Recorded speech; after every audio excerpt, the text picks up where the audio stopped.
এজন্য বিষ্ণু বললেন আল কবর রাউদাতুম মিন রিয়াদিল জান্নাহ আও হুফরাতুম মিন হুফারিন নার। কবর হলো কারো জন্য জান্নাতের বাগান, কারো জন্য জাহান্নামের গর্ত।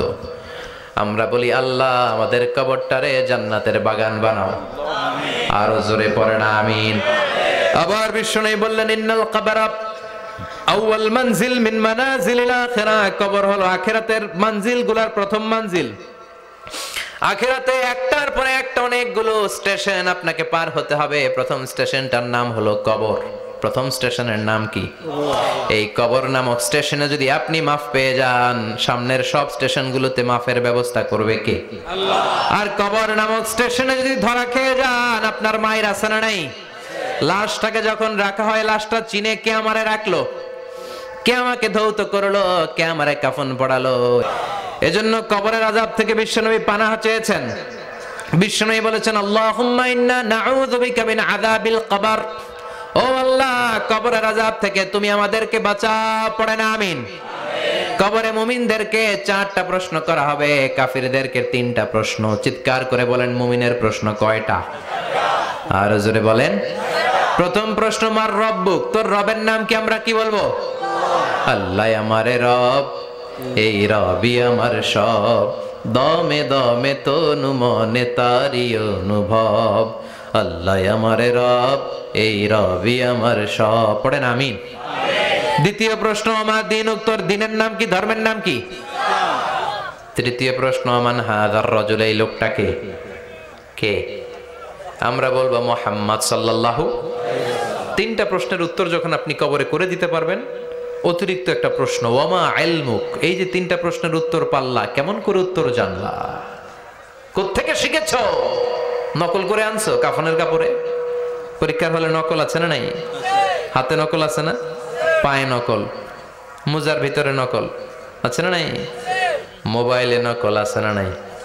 নকল থেকে আল্লাহ তুমি বাঁচাও, আরো আসতে কোন আমিন। কিভাবে জানলা? কেমন করে 3টা প্রশ্নের উত্তর শিখলা? What is the source of your knowledge? তথ্যসূত্র কি? আপনাকে বলতে হবে আমি যেই কিতাবটা থেকে শিখেছি কিতাবটার নাম কি? চিল্লায় বলেন কি নাম? আসে আর চলে যায়। প্রতিদিন মাইকে অ্যানাউন্স শুনি অমুক এলাকার অমুক লোক নাই, দাদা গেল, বাবা গেল, বড় ভাই গেল, আত্মীয় স্বজন গেল, আমাকেও যেতে হবে, এই চিন্তা মাথায় নাই। চিল্লায় এখন ঠিক কিনা? এজন্য লাইফটা হলো one time, one chance, second কোনো চান্স আপনাকে দেয়া হবে নাকি? কাফেররা বলবে ইয়া রাব্বি আরেকটা সুযোগ দেন, লাউ আন্না লানা কাররা ইয়ানি মাররা, আল্লাহ আরেকটা সুযোগ যদি পেতাম দুনিয়াতে ভালো করে আসতাম। আল্লাহ বলবেন ইন্নাহা কালিমাতুন কাইলুহা, এটা শুধু তাদের মুখের কথা, তাদেরকে আবার সুযোগ দিলেও তারা কিচ্ছু করবে না। চিল্লায় এখন ঠিক কিনা?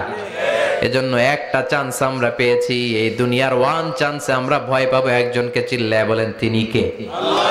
এজন্য যেতে আমাদেরকে হবে, এই মরণ থেকে পালানোর কোনো সুযোগ কেউ পালাতে পারে নাই। এই মরণ হলো আখিরাতের প্রবেশদ্বার। মরণ নামক পালকিতে চড়ে আমরা কবরের ভেতরে ঢুকি। মরণ হলো প্রথম পর্ব, কবর হলো দ্বিতীয় পর্ব। জোরে কোন ঠিক কিনা? এজন্য বিষ্ণু বললেন আল কবর রাউদাতুম মিন রিয়াদিল জান্নাহ আও হুফরাতুম মিন হুফারিন নার। কবর হলো কারো জন্য জান্নাতের বাগান, কারো জন্য জাহান্নামের গর্ত। আমরা বলি আল্লাহ আমাদের কবরটারে জান্নাতের বাগান বানাও, আরো জোরে পড়েন আমিন।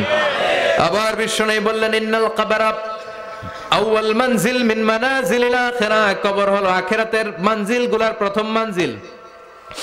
আখিরাতে একটার পরে একটা অনেকগুলো স্টেশন আপনাকে পার হতে হবে। প্রথম স্টেশনটার নাম হলো কবর। প্রথম স্টেশনের নাম কি?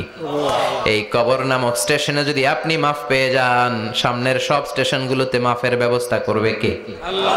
আর কবর নামক স্টেশনে যদি ধরা খেয়ে যান, আপনার মায়ের আছে না নাই? লাশটাকে যখন রাখা হয়, লাশটা চিনে কে আমারে রাখলো, কে আমাকে ধৌত করলো, কে আমারে কাফন পড়ালো। এজন্য বিষ্ণু বলেছেন